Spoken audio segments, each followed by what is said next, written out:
What sometimes helps when I'm with somebody I find it maybe not so easy with, and I'm just giving you a gist of it where you would have to work on it longer.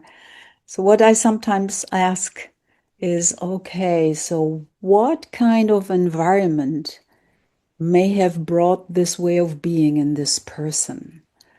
What kind of environment needed this response in that person? So I'm just giving you this. And the second aspect is, and this is really a shortcut after a lot of work.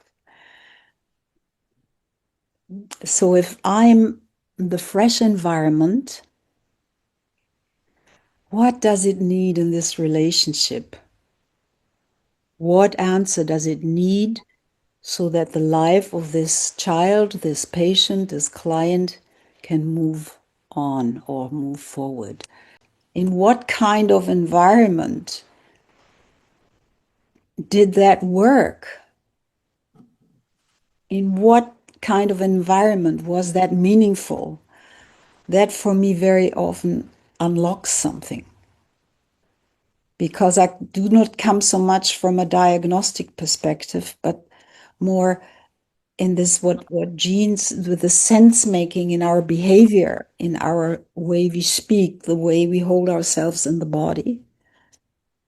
There is an environment, and our body life never was outside of environment. So there was a meaningful interaction with environment at some point, and at this point now in your life, living in different environments, interacting in different environments, it doesn't work.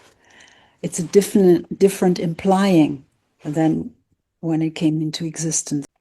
And it helps to sense, to go there with a felt sensing and not with a cognitive mind, yeah.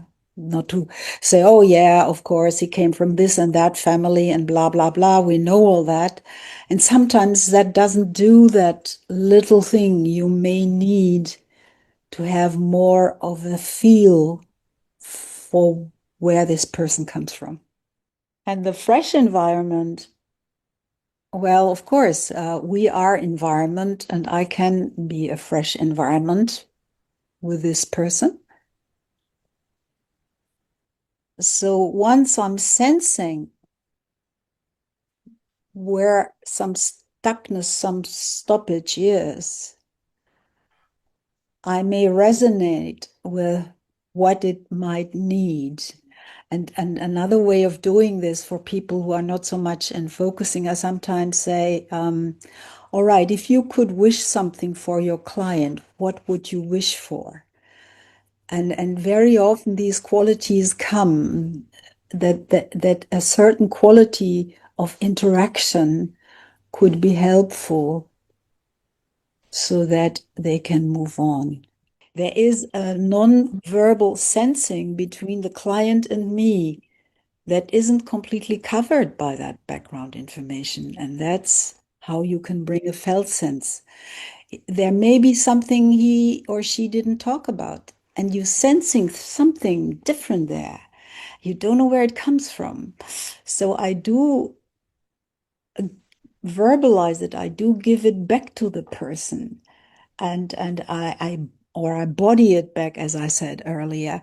And sometimes something comes that neither the person or me expected. You know, when it's bumpy, sometimes you come up with details you don't have before. And it is this bodying that I pick up the gesture the person makes, you know, like another thing is that sometimes we symbolize, but sometimes we are looking for something. So if there is a sensing for something, people, you know, looking for something, I sense into that and I accompany them, and I body it back and I give them the language so they can stay in the bodily looking for something.